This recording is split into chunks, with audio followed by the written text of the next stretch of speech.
There's a story written by B.J. Palmer called The Story of That Something.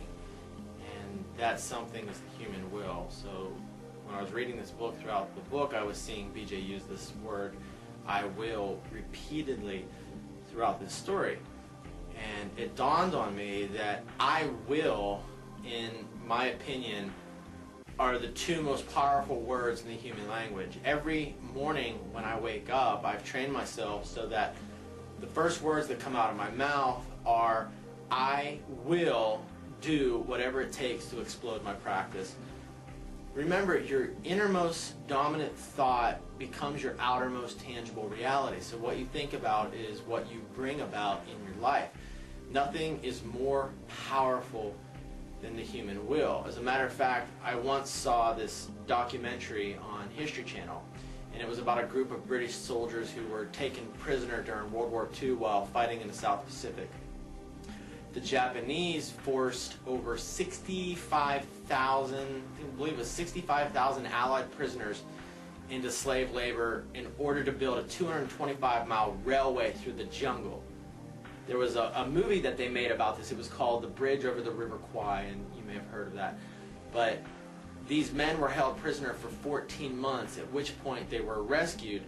But by then, only a handful of soldiers were actually still alive, out of 65,000 men. One particular survivor was being interviewed by History Channel, and he was telling the horrific work conditions, the torture, the malnourishment, the beatings, and the intensive labor that they had to endure. And he said that one of his best friends was lying next to him on the dirt, on the ground, after working a 22-hour workday. And he said that his friend looked over at him and said, I'm done. I'm leaving here tonight. I can't take this anymore. I can't do it. And this soldier being interviewed, he said that he told his friend, just hang in there. Don't do anything irrational because they'll kill you. The next morning when he woke up, his friend was lying dead next to him. He had passed sometime in the middle of the night.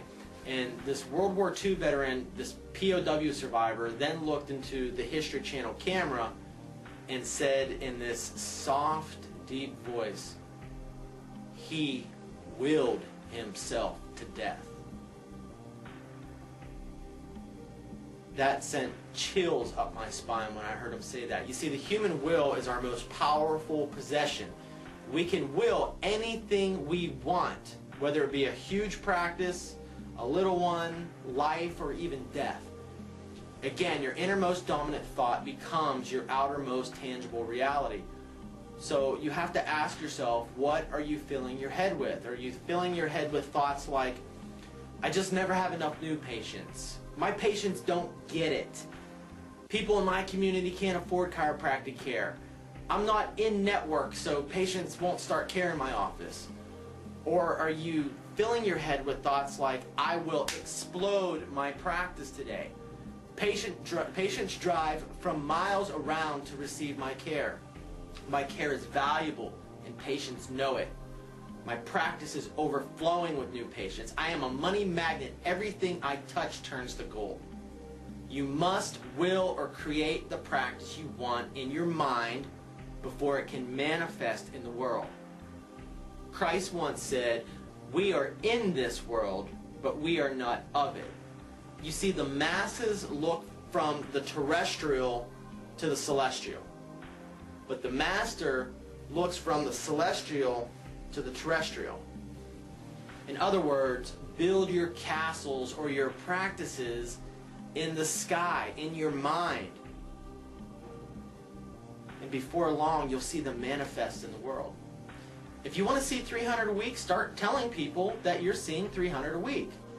I know what you're thinking. If I tell people that I see 300 a week and I'm not really seeing 300 a week, then that makes me a liar. No, it makes you a prophet. You see, again, the masses have to wait to see things before they believe them. But the master believes things before he sees them. You want to explode your practice? Then damn it, will it.